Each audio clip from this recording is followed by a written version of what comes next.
അസ്സലാമു അലൈക്കും വറഹ്മത്തുള്ളാഹി. സ്ത്രീകൾ അധികവും നരകത്തിൽ പ്രവേശിക്കാനുള്ള പ്രധാനപ്പെട്ട ഒരു കാരണമെന്താണ്? സ്ത്രീകൾ ഇബാദത്ത് ചെയ്യുന്നവരാണ്, അതുപോലെ ധാരാളം സൽക്കർമ്മങ്ങൾ ചെയ്യുന്നവരാണ്, എന്നാൽ ധാരാളം ദാനധർമ്മങ്ങൾ ചെയ്യുന്നവരാണ്. പക്ഷേ അധിക സ്ത്രീകളും നരകത്തിൽ പ്രവേശിക്കാനുള്ള പ്രധാനപ്പെട്ട ഒരു കാരണം നബി സല്ലല്ലാഹു അലൈഹി വസല്ലമ തങ്ങൾ ഹദീസിലൂടെ വ്യക്തമായി പഠിപ്പിക്കുന്നുണ്ട്. ഒരിക്കൽ നബി സല്ലല്ലാഹു അലൈഹി വസല്ലമ തങ്ങൾ പറഞ്ഞു, എനിക്ക് അള്ളാഹു നരകത്തെ കാണിച്ചു തന്നു.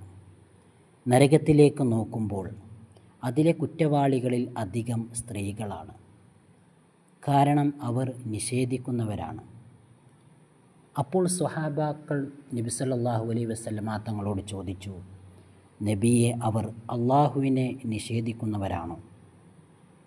അപ്പോൾ നബി സല്ലല്ലാഹു അലൈഹി വസല്ലമ തങ്ങൾ മറുപടി പറഞ്ഞത് ഇങ്ങനെയാണ്: അല്ല, അവർ അവരുടെ ഭർത്താക്കന്മാർ ചെയ്തു കൊടുത്ത ഔദാര്യങ്ങളെ നിഷേധിച്ച് കളയുന്നതാണ്.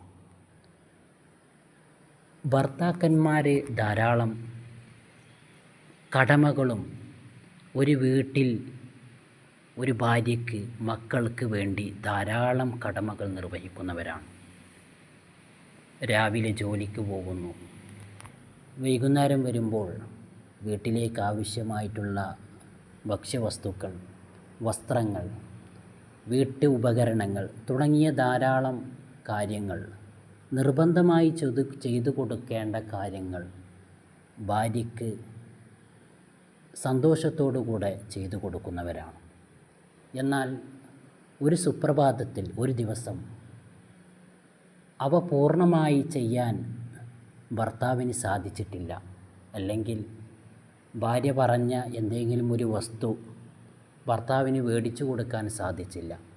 ആ സമയത്ത് മുൻപ് ചെയ്ത മുഴുവൻ അനുഗ്രഹങ്ങളും, മുഴുവൻ ഔദാര്യങ്ങളും, മുഴുവൻ സഹായങ്ങളെല്ലാം, കടമകളെല്ലാം ഈ ഒരൊറ്റ കാരണം കൊണ്ട് നിഷേധിക്കുന്ന ഭാര്യമാരെ നമുക്ക് ധാരാളം കാണാൻ സാധിക്കും.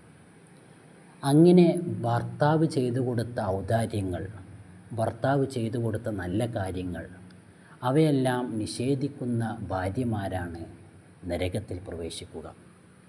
അവർ ചിലപ്പോൾ ധാരാളം അമലുകൾ ചെയ്യുന്നവരാകാം, പ്രവർത്തനങ്ങൾ ചെയ്യുന്നവരാകാം, ധർമ്മങ്ങൾ ചെയ്യുന്നവരാകാം. പക്ഷേ എന്തെങ്കിലും ഭർത്താവിൽ നിന്ന് ന്യൂനത സംഭവിച്ചു കഴിഞ്ഞാൽ, അല്ലെങ്കിൽ എന്തെങ്കിലും കുറവുകൾ കണ്ടു കഴിഞ്ഞാൽ, ആ ഒരൊറ്റ കുറവിൻ്റെ പേരിൽ ചെയ്തു കൊടുത്ത സഹായങ്ങളും, ചെയ്തു കൊടുത്ത കടമകളും, ചെയ്തു കൊടുത്ത ചെലവുകളുമെല്ലാം നിഷേധിക്കുന്ന ഭാര്യമാർ, ആ ഭാര്യമാരാണ് നരകത്തിൽ പ്രവേശിക്കുക.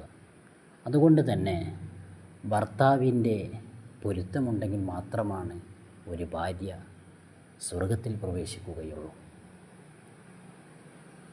അസ്സലാമു അലൈക്കും വറഹ്മത്തുള്ളാഹി.